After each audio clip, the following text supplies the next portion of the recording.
অবশেষে অর্থ উপদেষ্টার নির্দেশক্রমে নবম জাতীয় বেতন স্কেলের গেজেট প্রকাশের চূড়ান্ত নির্দেশনা। বিস্তারিত ভিডিওতে। গেজেট প্রকাশের চূড়ান্ত তারিখ। মূল বেসিক সর্বনিম্ন 24,580 টাকা ও 100% পেনশন সুবিধা সহ পে কমিশনের পূর্ণাঙ্গ তালিকা প্রকাশ।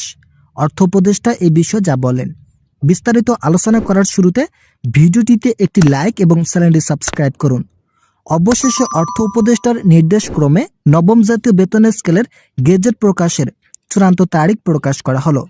দীর্ঘদিন থেকে বেতন বৃদ্ধির বিষয়টি নিয়ে জটিলতা থাকলেও পে কমিশনের চেয়ারম্যান জাকির আহমেদ খান পূর্ণাঙ্গ একটি নতুন তালিকা উপস্থাপন করেন।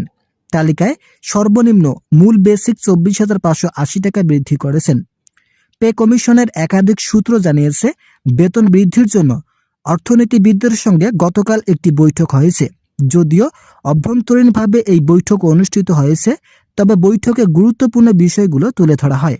পে কমিশন জানিয়েছেন, যদি আমরা অন্তর্বর্তীকালীন সরকারের আমলে বেতন বৃদ্ধি না করি, তাহলে সরকারি চাকরিজীবীরা এই সরকারকে ব্যর্থতার সঙ্গে তুলে ধরবেন, যা কোনোভাবেই ভালো ফলাফল বয়ে আনতে সক্ষম নয়।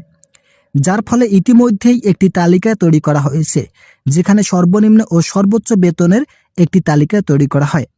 যারা নিম্ন গ্রেডের কর্মচারী আছেন তাদের জন্য 24,580 টাকা থেকে শুরু করে বেতন নির্ধারণ করা হয়েছে।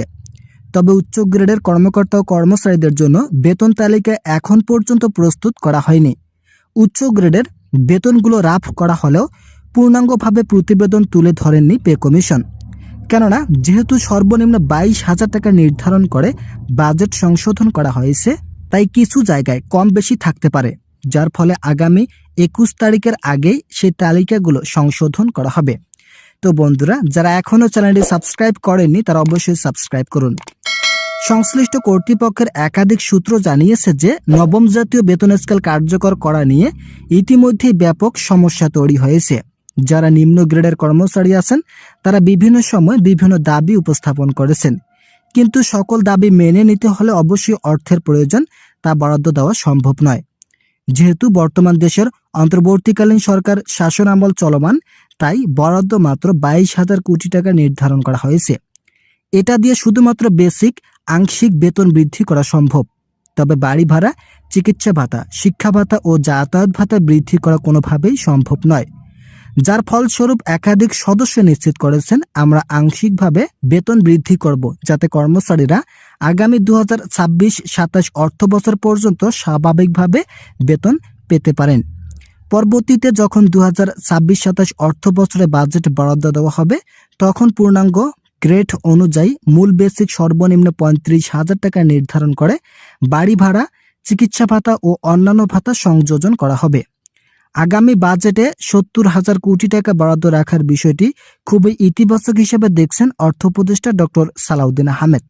তিনি বলেন, নির্বাচিত সরকারের আমলে মাত্র 70,000 কোটি টাকা বাৎসরিক ব্যয় কোনোভাবেই বেশি মনে হচ্ছে না, কিন্তু এটা অন্তর্বর্তীকালীন সরকারের কাছে অত্যন্ত বেশি বলে প্রমাণিত হয়েছে। যার ফলে আমরা আংশিক বেতন বৃদ্ধি করব এবং পূর্ণাঙ্গ খসড়ার একটি গেজেট আগামী নির্বাচিত সরকারের আমলে বাস্তবায়ন করার লক্ষ্যে উপস্থাপন করা হবে। তো বন্ধুরা, আপনারা যারা এখন পর্যন্ত আমাদের এই চ্যানেলের নতুন সদস্য আছেন তারা পরবর্তী আপডেট পেতে চ্যানেলটি সাবস্ক্রাইব করুন। অবসরকালীন ভাতা বৃদ্ধির বিষয়ে জানতে চাইলে পে কমিশন বলেন, আমরা অবসরকালীন ভাতা বৃদ্ধির জন্য ইতিমধ্যে কয়েক দফায় বৈঠক করেছি।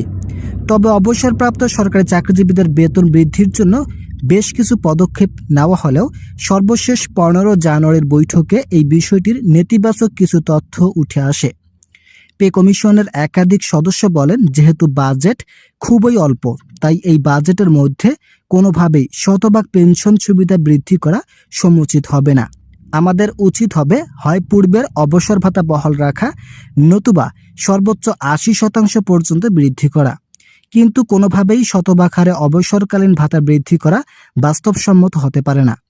যদিও সরকারি চাকরিজীবীরা পেনশন সুবিধা বৃদ্ধির বিষয়ে অটল রয়েছেন, তবে আমরা যথাসাধ্য চেষ্টা করছি সর্বোচ্চ 80% হারে অবসরকালীন ভাতা বৃদ্ধির জন্য।